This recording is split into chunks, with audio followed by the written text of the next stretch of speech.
ISD reporting services in Paris for the UN climate change talks, reporting on selected side events. On Friday the 11th, the Africa Pavilion organized a debate about youth empowerment. A lot of adults talk about the fact that young people are very advocacy oriented, they just go to meetings. But today we show that at grassroots level, at community level, we are doing things. So we're talking about resilience, we're talking about building livelihoods, we're talking about mainstreaming young people into the entire process, not just at one point in time. During this panel, experts highlighted in particular the importance of Africa's investments in future generations. So Africa is the continent with the highest number of inhabitants below the age of 20, and it's making the continent the youngest continent.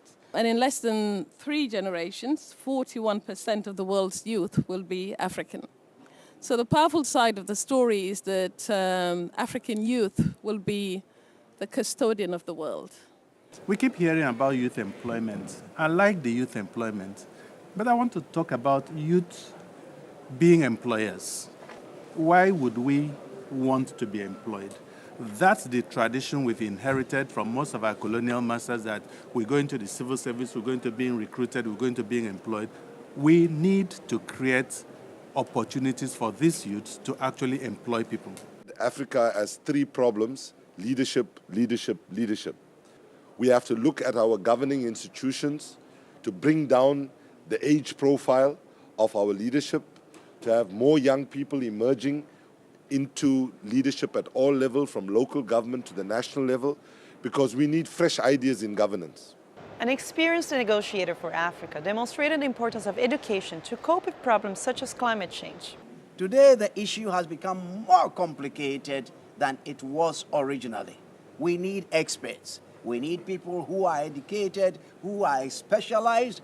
Energy is now more of economics than environmental. And let me tell you, what is going on now is negotiation and drafting.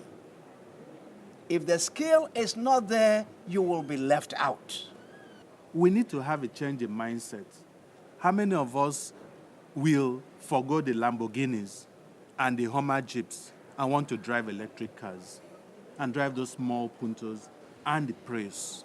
I think that's what we need to be thinking about, because when we talk about peaking global emissions, it's not my emissions anymore. It's going to be the emissions of the youths.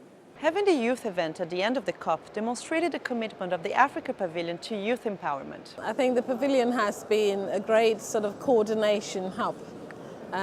We have seen people come from everywhere, Africa, but also other parts of the world, to converge, to convene, and to discuss issues here at the pavilion.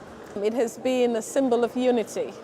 It has strengthened the notion that Africa can indeed speak with one voice, basically saying to itself and to its people that we don't want to wait for another 20 years to really be in status block. We want to do something with our economies. We want to use our forestry to transform our economies. We want to use agriculture, energy.